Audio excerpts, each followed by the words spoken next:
Good morning everyone. कैसे हैं आप लोग? उम्मीद है हमेशा की तरह बढ़िया होंगे, अपनों और अपने परिवार वालों का ख्याल रखे होंगे। दोस्तों, वक्त है एक नई कहानी की और आज की कहानी की शुरुआत गोरखपुर जिले का एक कलेक्टर एसएनएम त्रिपाठी और गोरखपुर पीठ के महंत दिग्विजय नाथ के बीच ब्राह्मण ठाकुर की लड़ाई शुरू हो जाती है। पंडित हरिशंकर तिवारी और ठाकुर वीरेंद्र प्रताप शाही के बीच ऐसा घमासान गैंगवार छिड़ता है कि 50 से अधिक लोगों की हत्याएं हो जाती है। एक वक्त के बाद तो पूर्वांचल के लोगों ने लाशों की गिनतियां करना ही बंद कर दी। ठाकुर वीरेंद्र प्रताप शाही ने एमएलए रविंद्र सिंह की कनपट्टी पर एक रिवॉल्वर रख के भोजपुरी में कहा कि अच्छा तो तुम विधायक बन गए और मैं अब एक क्रिमिनल बन गया हूं। एक हद तक गोरखपुर पीठ के महंत और योगी आदित्यनाथ के गुरु महंत अवैधनाथ भी वीरेंद्र प्रताप शाही के साथ थे। एक दिन राकेश तिवारी नाम के एक लोकल बदमाश ने श्री प्रताप शुक्ला की बहन को छेड़ दिया। शुक्ला अपनी सक्सेस से इतना अधीर हुआ कि उसने तत्कालीन मुख्यमंत्री कल्याण सिंह को मारने की भी सुपारी ले ली। पुलिस ने सुनील शेट्टी की एक तस्वीर के ऊपर गैंगस्टर श्री प्रकाश शुक्ला का चेहरा लगाकर अखबारों में छपा दिया ताकि यह पहचान में न आ सके कि ये तस्वीरें पुलिस को किससे मिली है और कैसे मिली है। गोरखपुर जिले के रहने वाले पंडित हरिशंकर तिवारी के गाजीपुर जिले में भी दो और डॉन काम किया करते थे। एक का नाम था साधु सिंह और दूसरे का नाम था मकनू सिंह।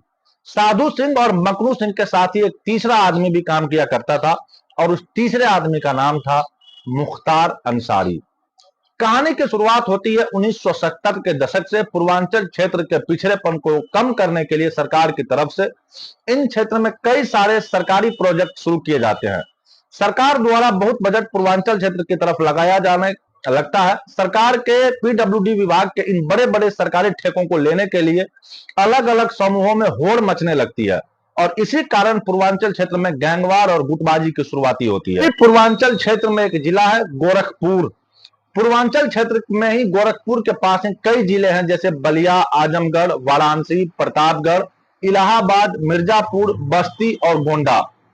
अलग अलग समय पर पैदा हुए अलग अलग डॉन की वजह से पूर्वांचल साम्राज्य के केंद्र कभी बलिया रहा, कभी गोंडा रहा, कभी प्रतापगढ़ रहा तो कभी गोरखपुर रहा। बात अगर गोरखपुर की करें तो गोरखपुर की सत्ता के 3 केंद्र थे। पहला मठ यानी गोरखपुर टेम्पल, जहां से योगी आदित्यनाथ आते हैं, यह हिंदू पॉलिटिक्स का केंद्र रहा। दूसरा रहा यह हाता ये ब्राह्मण राजनीति का केंद्र रहा। तीसरा रहा शक्ति सदन यानी यह जगह क्षत्रिय यानी राजपूतों की राजनीति का केंद्र रहा। 70 के दशक में गोरखपुर यूनिवर्सिटी में 2 बड़े ताकतवर नेता रहे, एक बलवंत सिंह और दूसरे हरिशंकर तिवारी।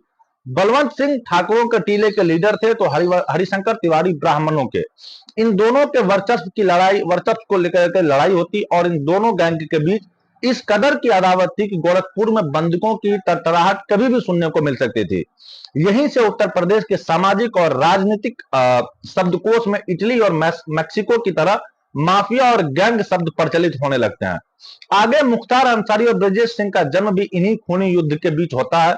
80 के दशक में ब्राह्मण और राजपूत वर्चस्व की इस लड़ाई में करीब 50 से अधिक लोगों की हत्याएं हुई, जो 90 के दशक में इस लेवल पर पहुंच जाती है कि लोगों ने एक समय के बाद लाशों की गिनती करना ही बंद कर दिया। लेकिन इस कष्टवार की शुरुआत पंडित हरिशंकर तिवारी और वीरेंद्र प्रताप शाही के आने से पहले ही शुरू हो चुकी थी। इस पूरे गैंग ऑफ गोरखपुर की कहानी को समझने के लिए उन जड़ों को समझना पड़ेगा जो साल 1957 में गोरखपुर यूनिवर्सिटी की शुरुआत है। गोरखपुर यूनिवर्सिटी बनाने का आइडिया गोरखपुर आगरा यूनिवर्सिटी से जुड़े सेंट एंड्रयूज कॉलेज के प्रिंसिपल डॉक्टर सीजे चाको का था। सीजे चाको चाहते थे कि सेंट एंड्रू कॉलेज को एक मिशनरी कॉलेज में ट्रांसफॉर्म करके एक रेजिडेंशियल यूनिवर्सिटी में बदल दिया जाए। सीजे चाको ने सितंबर 1948 में अपना यह आइडिया गोरखपुर के तत्कालीन डीएम एसएनएम त्रिपाठी को दिया, लेकिन चीजें चाको का यह आइडिया उनको ही कॉलेज में यानी सेंट एंड्रूज कॉलेज की गवर्निंग बॉडी ने नकार दिया, यानी उसे रिजेक्ट कर दिया। इसके बाद भी गोरखपुर के कुछ जो महत्वपूर्ण लोगों ने यूनिवर्सिटी बनाने के लिए काम जारी रखा। सबसे पहले विश्वविद्यालय स्थापना समिति बनाई गई। उन सभी लोगों ने कलेक्टर एसएनएम त्रिपाठी को इस समिति का यानी इस ट्रस्ट का अध्यक्ष मान लिया। साथ ही गोरखपुर के महंत दिग्विजय नाथ और उद्योगपति सरदार सुरेंद्र सिंह मजीठिया को इस ट्रस्ट का वाइस प्रेसिडेंट बना दिया जाता है। जिला अधिकारी एसएनएम त्रिपाठी ने आजादी के बाद यूपी के पहले और दूसरे मुख्यमंत्री रहे गोविंद वल्लभ पंत और संपूर्णानंद ने अपने संपर्कों का फायदा लिया और परिणाम यह होता है कि साल 1957 में गोरखपुर यूनिवर्सिटी का स्थापना हो जाती है। 12 कोर्स चलने लगते हैं।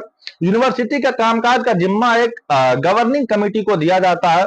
अब जो इस गवर्निंग कमेटी को कंट्रोल कर सकती थी, वही यूनिवर्सिटी पर भी कंट्रोल करने जा रहा था। वही यूनिवर्सिटी के टीचर्स और बाकी स्टाफ के अपॉइंटमेंट में बड़ी भूमिका निभाने जा रहा था। इस गवर्निंग कमेटी में एसएनएम त्रिपाठी के साथ साथ गोरखपुर गीता प्रेस के हेड हनुमान प्रसाद पौदार, महेंद्र दिग्विजय नाथ और सुरेंद्र सिंह मजीठिया थे।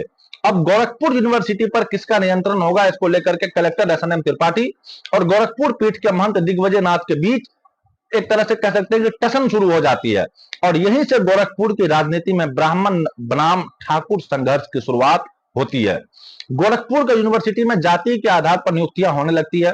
ठाकुर गुट ठाकुरों को नौकरी पर लगाता तो पंडित ग्रुप पंडितों को नौकरी देता। गोरखपुर इलाके के इस बड़ी यूनिवर्सिटी होने का मतलब यह था कि अब यहां से पूर्वांचल क्षेत्र पर अपना साम्राज्य चलाने वाले राजकुमारों का जन्म होता है।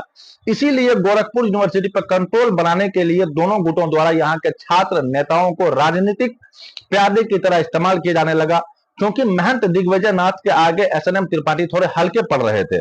इसीलिए उन्हें अपनी जाति यानी ब्राह्मण जाति के छात्र नेता की जरूरत महसूस हुई और इस तरह यह तलाश पंडित हरिशंकर तिवारी नाम के एक छात्र नेता के पाने में जाकर के पूरी हुई। पंडित हरिशंकर तिवारी ब्राह्मणों के एक ताकतवर छात्र नेता की तरह उभर रहे थे।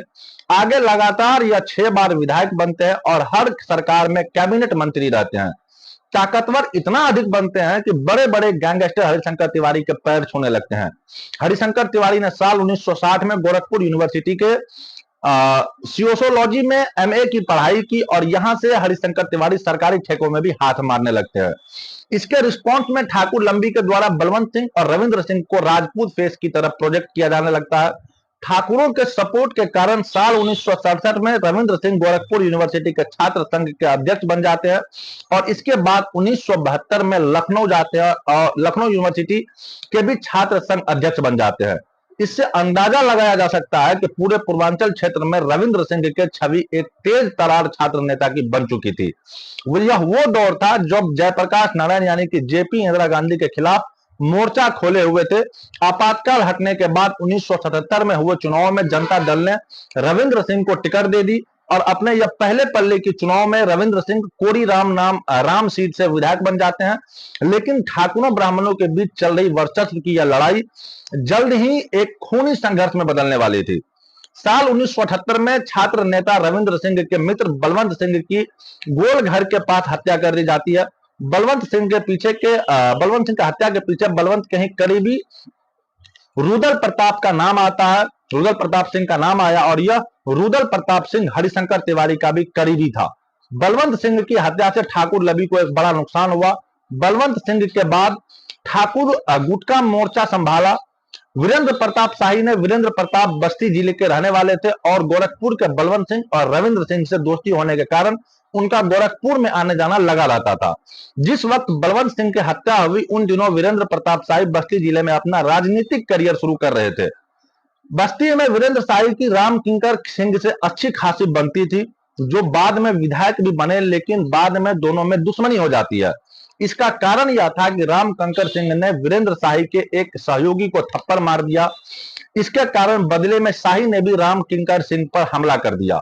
लेकिन राम किंकर सिंह पर हमला कर दिया, उससे दुश्मनी बोल लेने के बाद वीरेंद्र शाही के लिए बस्ती जिले में रहना एक तरह से कह सकते हैं कि मुश्किल हो जाता है। जब बलवंत सिंह की हत्या हुई तो तुरंत वीरेंद्र शाही गोरखपुर पहुंच जाते हैं। करीब 10,000 लोगों की भीड़ बलवंत सिंह की शव यात्रा में जुटी और इसके बाद वीरेंद्र शाही बलवंत सिंह के सपोर्टर के साथ ठाकुर गुट के लड़कों को लेकर के कैंटोनमेंट पुलिस स्टेशन पहुंच जाते हैं और पंडित हरिशंकर तिवारी के खिलाफ एफआईआर दर्ज करवा देते हैं।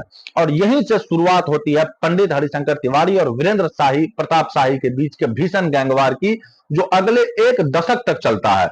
जिस गैंगवार में 50 से अधिक लोग मारे जाते हैं। पूर्वांचल के लोगों ने लाशों की गिनतियां करना तो छोड़ ही दिया था। एक तिहाई करते करते लोगों की हत्याएं होने लगती है।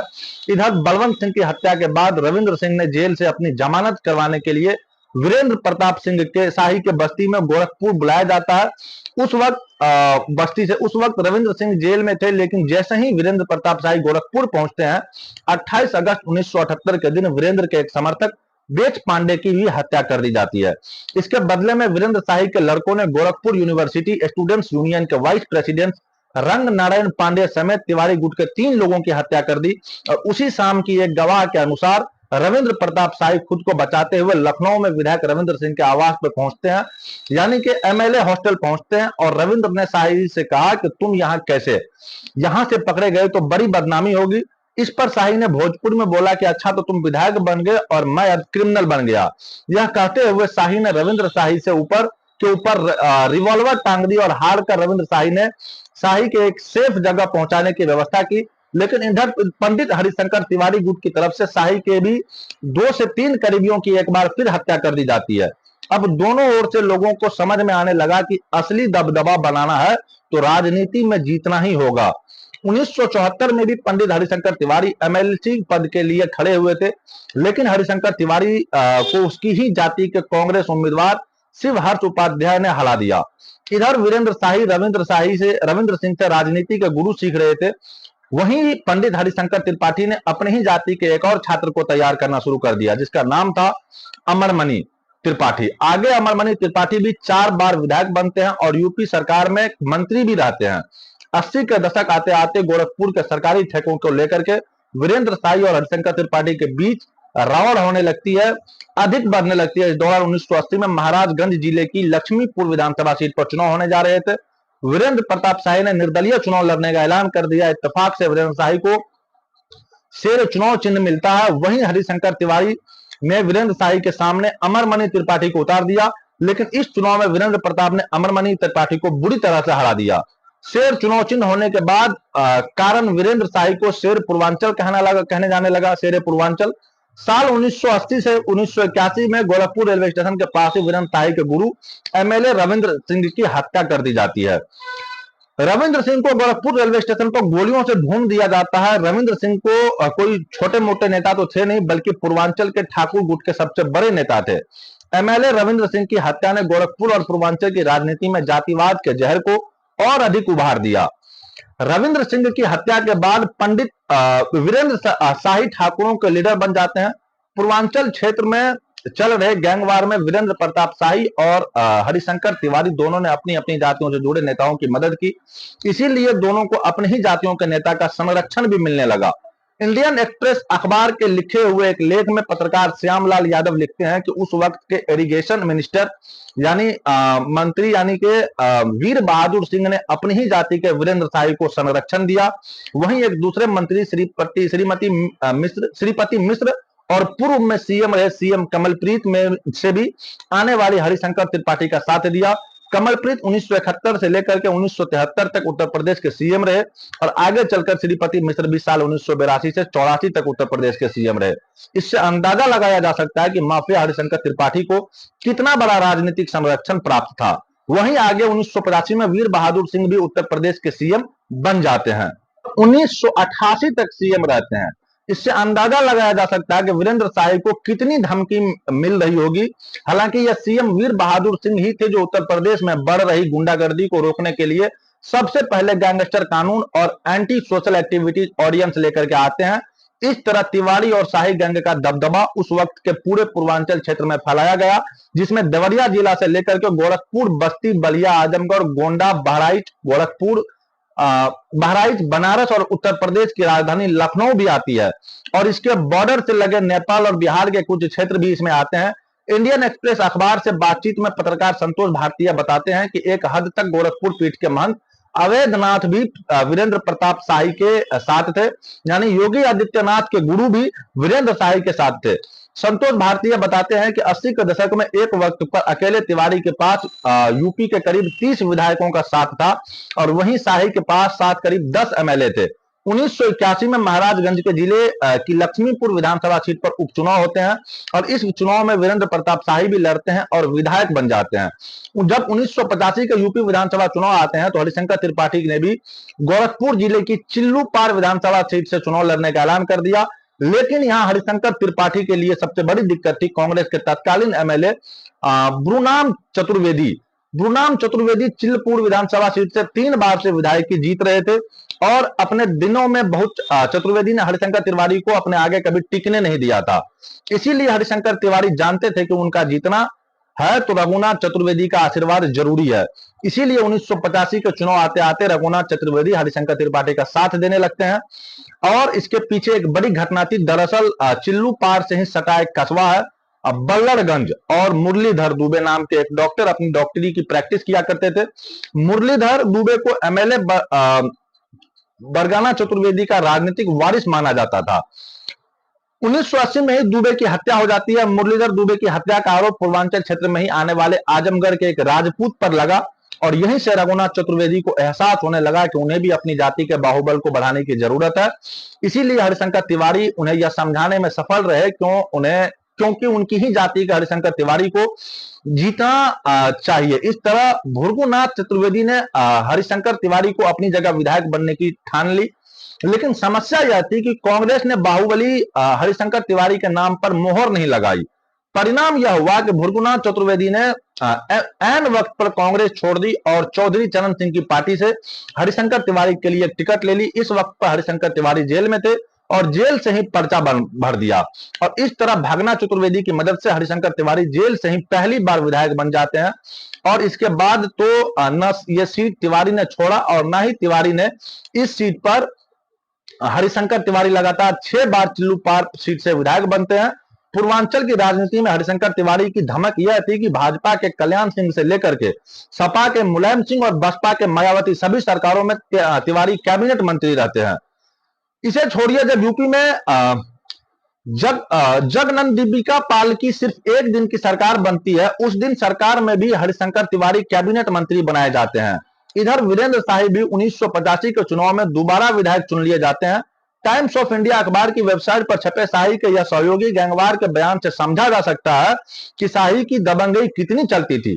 टाइम्स ऑफ इंडिया अखबार से बातचीत की गैंगवार कहते हैं कि जब बहराइच के बड़े बड़े भाई के रूप में जन्म दिया था, सरप्राइज किया था, लेकिन मुझे पता था कि शाही अपने माँ बाप का इकलौता संतान था। बाद में जांच करने के बाद मुझे पता चला कि यह झूठ प्रचार इसलिए करता था ताकि उसे सरकारी ठेके मिल जाए, क्योंकि उसका सरनेम भी शाही था। बाद में वीरेंद्र शाही महाराजगंज ने निर्दलीय चुनाव लड़े लेकिन हार गए। इसके बाद नौतनवा विधानसभा से विधायकी की चुनाव लड़े, हालांकि ये दोनों चुनाव वीरेंद्र शाही हार गए और यहां से आगे भी कोई चुनाव भी जीत भी नहीं सके। यहीं से वीरेंद्र शाही का राजनीतिक पतन शुरू होता है, लेकिन किसी ने यह सोचा नहीं था कि वीरेंद्र शाही का अंत इससे भी बुरा होने जा रहा है। वीरेंद्र शाही बनाम पंडित हरिशंकर तिवारी की लड़ाई के बीच एक तीसरे नौजवान गैंगस्टर का जन्म हो रहा था जिसका नाम था श्री प्रकाश शुक्ला। लेकिन सवाल यह उठता है कि श्री प्रकाश शुक्ला कौन था जिसे यूपी का सबसे खतरनाक गैंगस्टर माना जाता था। श्री प्रकाश शुक्ला भी गोरखपुर जिले का ही मामखोर गांव का ही रहने वाला था, एक लड़का जो कि अखाड़े में पहलवानी के 2 पेज सीख रहा था। एक दिन राकेश तिवारी नाम के एक लोकल बदमाश ने शुक्ला की बहन को छेड़ दिया। गुस्साई शुक्ला ने राकेश तिवारी की हत्या कर डाली। इस तरह श्री प्रकाश शुक्ला की एंट्री अपराध की दुनिया में होती है और इस घटना के बाद यूपी प्रशासन श्री प्रकाश शुक्ला को ढूंढने लगती है। लेकिन शुक्ला के परिवार ने ब्राह्मण सरनेम हरिशंकर तिवारी की मदद मांगी। हरिशंकर तिवारी ने श्री प्रकाश को अंडरग्राउंड कर दिया, श्री प्रकाश को बैंकॉक भेज दिया और लेकिन बैंकॉक से लेकर के लौटकर श्री प्रकाश शुक्ला ने अपराध की दुनिया में दोबारा एंट्री कर ली। श्री प्रकाश का इरादा पूरे देश का सबसे बड़ा डॉन बनने का था। उसे मसाज, जवान लड़कियों, अय्याशियों और महंगी गाड़ियों का शौक लग चुका था बैंकॉक में। लेकिन समस्या यह थी कि इस समय गोरखपुर पर हरिशंकर तिवारी और वीरेंद्र शाही का कंट्रोल था। इसके बीच में गोरखनाथ पीठ की मंदिर था, लेकिन इसीलिए श्री प्रकाश शुक्ला की दाल नहीं गल रही थी। इसी बीच श्री प्रकाश शुक्ला बिहार के मशहूर बाहुबली नेता सूरजभान सिंह के साथ काम करने लगते हैं। इस कारण जिस हरिशंकर तिवारी ने शुक्ला की मदद की, वहीं शुक्ला अब हरिशंकर तिवारी को ठिकाना लगाने के इरादे बना लेता है। क्योंकि उसे सबसे बड़ा डॉन बनना था, इसीलिए सरकारी ठेके सिर्फ उसे ही मिलने थे जिस आदमी को मिल सकते थे, जो सबसे ज्यादा ताकतवर होता। सरकारी ठेके का कारण ही श्री प्रकाश शुक्ला की लड़ाई वीरेंद्र शाही से शुरू होती है। 1996 के पास वीरेंद्र शाही के लड़कों ने गोधन सिंह के बेटे की हत्या कर दी। गोधन सिंह श्री प्रकाश शुक्ला का क्लोज फ्रेंड था। जब श्री प्रकाश शुक्ला को शाही के इन्वॉल्वमेंट के बारे में पता चला तो उसने अब वीरेंद्र शाही को ही निपटाने का प्लान बना लिया और अंततः 1997 के शुरुआत में श्री प्रकाश शुक्ला ने वीरेंद्र शाही को लखनऊ में सरेआम गोलियों से भून दिया। जिस वक्त वीरेंद्र शाही पर हमला किया गया उस वक्त वीरेंद्र शाही अकेले थे। श्री प्रकाश शुक्ला ने उसके शरीर पर AK-47 से गोलियां बरसाई और मारने के बाद वीरेंद्र शाही के शरीर पर करीब 105 छेद कर दिए गए, जो बाद में पोस्टमार्टम में 105 छेद पाए गए।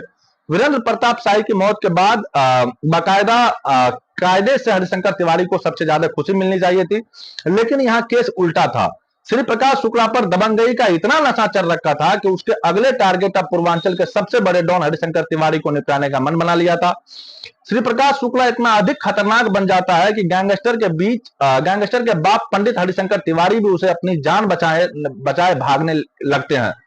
शुक्ला के लिए तिवारी का इतना डर था कि अब जब भी वो घर से निकलते साथ में श्री प्रकाश शुक्ला के रिश्तेदारों को साथ लेकर के निकलते, ताकि अपने रिश्तेदारों को देख करके श्री प्रकाश शुक्ला उन पर हमला न कर सके। श्री प्रकाश शुक्ला की नजर गोरखपुर के चिल्लूपार विधानसभा सीट पर थी, जिस पर हरिशंकर तिवारी लगातार विधायक चुनते हुए आ रहे थे। शुक्ला चाहता था कि ब्राह्मणों का डॉन हरिशंकर तिवारी नहीं बल्कि शुक्ला को माना जाए। शुक्ला इतना अधीर हुआ जा रहा था कि उसने तत्कालीन मुख्यमंत्री कल्याण सिंह को मारने की भी सुपारी ले ली। इतना ही नहीं, इसका हल्ला इतना हो गया, अखबारों में सुर्खियां बनने लगती है और धीरे धीरे शुक्ला नाम के पीछे सिक्का पूरे उत्तर प्रदेश में चलने लगता है। कई नेता और बाहुबलियों को शुक्ला ने ढेर कर दिया। शुक्ला दूसरे गैंगस्टर के मुकाबले अधिक दुर्दांत था और उसने हत्या करने में आनंद आता। शुक्ला जिसको भी मारता उसके शरीर में AK-47 की सारी गोलियां उतार देता, उसका भय बना रहे। लेकिन कल्याण सिंह की सुपारी लेना शुक्ला के लिए इतना महंगा पड़ जाता है कि कल्याण सिंह की सरकार ने शुक्ला की इस हरकत को गंभीरता से लिया और 4 मई 1998 में सिर्फ शुक्ला को निपटाने के लिए स्पेशल टास्क फोर्स यानी कि STF का गठन कर दिया गया। इस STF ने पुलिस कर्मियों और बड़े अधिकारियों को समेत कुल करीब 8 लोग थे और इस STF को 6 महीने का वक्त दिया गया। इस समय STF के अधिकारियों को कंप्यूटर चलाना नहीं आता था, इसीलिए STF ने कंप्यूटर सीखने के लिए एक टीचर हायर किया। STF की टीम लीड करने वाले अधिकारियों में से एक रहे IPS राजेश कुमार पांडे न्यूज 18 को दिए एक इंटरव्यू में बताते हैं कि हमें शुक्ला का फोन टैप करने के लिए सर्विलांस की जरूरत थी, इसीलिए हमने कानपुर के एक IITS में संपर्क किया जिससे फोन टैपिंग और फोन कॉलर्स को ट्रांसफर करने का एक डिवाइस डेवलप की थी और यह देश के इतिहास में पहली बार था जब किसी को फोन टैप किए गए थे। IPS राजेश कुमार पांडे आगे बताते हैं कि शुक्ला इतना चालाक था कि अपनी पिक्चर्स कहीं भी लीक नहीं होने देता था। हमारे पास उनकी कोई तस्वीर नहीं थी। शुक्ला ने एक फोटो स्टूडियो मालिक की इसलिए हत्या कर दी थी क्योंकि उसने शुक्ला के फोटो सर्कुलेट कर दी थी। उसके बाद शुक्ला की कोई फोटो लीक नहीं हुई, लेकिन हम शुक्ला के एक रिश्तेदार से उसकी एक फोटो लेने में कामयाब रहे। यह फोटो एक बर्थडे पार्टी का था जिसमें शुक्ला आया था, लेकिन शुक्ला के रिश्तेदार ने पुलिस से कहा कि अगर शुक्ला को यह पता चल जाता है कि यह फोटो उसने लीक की है तो शुक्ला उसकी हत्या कर देगा। उसको सोर्स को बचाने के लिए पुलिस ने उस फोटो के बैकग्राउंड को चेंज करने का काम शुरू कर दिया। फाइनली पुलिस ने सुनील शेट्टी की एक तस्वीर के ऊपर शुक्ला का चेहरा लगा दिया ताकि यह पहचान में न आ सके कि यह तस्वीर कहां से ली गई है। अगले दिन लखनऊ के अखबारों में, देश भर के अखबारों में शुक्ला की तस्वीरें पहली बार छाप दी जाती है। अंततः STF ने फोन टैपिंग की और बाकी टेक्नोलॉजी की मदद से शुक्ला पर अपना निशाना साधा। शुक्ला दिल्ली में छुपा हुआ था। IPS अरुण कुमार के नेतृत्व में STF की टीम दिल्ली पहुंच जाती है और 23 सितंबर 1998 के दिन भीषण मुठभेड़ में STF की टीम ने श्री प्रकाश शुक्ला का अंत कर दिया। इसके बाद चर्चाएं होने लगती है कि STF को समाप्त कर दिया जाए, लेकिन सरकार ने STF का कार्यालय और 6 महीने के लिए बढ़ा दिया। बाद में STF को परमानेंट कर दिया जाता है। आज STF यूपी पुलिस की सबसे महत्वपूर्ण यूनिट मानी जाती है जिसका जन्म श्री प्रकाश शुक्ला को खत्म करने के लिए हुआ था। श्री प्रकाश शुक्ला की एनकाउंटर में हुई मौत ने पंडित हरिशंकर तिवारी को राहत पहुंचाई, जो उस वक्त कल्याण सिंह के सरकार में मंत्री थे। यहाँ कुछ ऐसी चीजें थी जिन्होंने पंडित हरिशंकर तिवारी को बचा के रखा था। श्री प्रकाश शुक्ला और वीरेंद्र प्रताप शाही के मुकाबले पंडित हरिशंकर तिवारी ने खुद कभी हिंसा नहीं की। शुक्ला निजी जीवन में शांत, व्यवहारिक और ग्राउंड टू अर्थ रहने वाले आदमी थे जो अपने हाथा पर आने वाले लोगों की मदद किया करते थे, ये संबंध बनाकर रखते थे। वहीं श्री प्रकाश शुक्ला एक अधीर, उतावला और अय्याशी पसंद इंसान था। उसने बेहद कम उम्र में बहुत सारे दुश्मन पाल लिए थे। वहीं दूसरी तरफ वीरेंद्र शाही थोड़े गुस्से और अव्यवहारिक थे। इसीलिए इन तीनों में से सिर्फ पंडित हरिशंकर तिवारी ही राजनीतिक तौर पर सफल रहे और वही आगे सरगवई कर सके। यही कारण है कि दर्जनों अपराध केस लगने के बाद भी पंडित हरिशंकर तिवारी माननीय बने रहे। उनका हर्ष बाकी गैंगस्टर के जैसा नहीं हुआ। मई 2023 में हार्ट की बीमारियों से जूझने के बाद 91 साल की उम्र में पंडित हरिशंकर तिवारी ने अपने शरीर को छोड़ा। अपने जीते जी पंडित हरिशंकर तिवारी का पूरे पूर्वांचल पर दबदबा बना रहा। हर जिले में तिवारी गैंग के लोग एक्टिव थे। पूर्वांचल क्षेत्र में आने वाले गाजीपुर जिले के में हरिशंकर तिवारी के दो लोकल डॉन और काम किया करते थे, एक साधु सिंह और एक मकनू सिंह। साधु सिंह और मकनू सिंह के साथ एक और तीसरा आदमी काम किया करता था। उस आदमी का नाम था मुख्तार अंसारी। मुख्तार अंसारी की कहानी भी अधिक दिलचस्प रहती है। इधर वीरेंद्र शाही के बाद पूर्वांचल के ठाकुरों में एक और बड़े दबंग नेता का जन्म होता है, ब्रिजेश सिंह। जिस तरह 80 के दशक में पूर्वांचल में पंडित हरिशंकर तिवारी और वीरेंद्र प्रताप शाही के बीच वर्चस्व की लड़ाई हुई, वैसे ही अब अगले 2 दशक से भी अधिक समय तक मुख्तार अंसारी और ब्रिजेश सिंह के बीच जंग होने जा रही थी। आखिर कैसे हुआ मुख्तार अंसारी का उदय, कैसे ब्रिजेश सिंह से उसकी लड़ाई क्यों थी, क्यों ब्रिजेश सिंह और मुख्तार अंसारी आमने सामने भिड़े, क्या है मुख्तार अंसारी की पूरी कहानी, जानेंगे हम अगले एपिसोड में। तब तक पूर्वांचल के इलाहाबाद से ही आने वाले एक और अतीक अहमद की कहानी, ये भी हम अगले एपिसोड में जानेंगे। बाकी वीडियो आपको पसंद आई होगी। आई होप वीडियो अगर पसंद आए तो वीडियो को लाइक कीजिएगा। चैनल पर अगर नए हैं तो चैनल को सब्सक्राइब जरूर कीजिएगा। आप में से काफ़ी सारे ऐसे लोग हैं जो वीडियो तो देख लेते हैं, पसंद भी करते हैं, बट शायद सब्सक्राइब करना भूल जाते हैं। तो आपसे विनम्र निवेदन है कि चैनल को ज़्यादा से सब्सक्राइब जरूर कर दीजिएगा। बाकी मिलते हैं किसी और वीडियो में किसी नई कहानी के साथ। तब तक के लिए जय हिंद, जय भारत।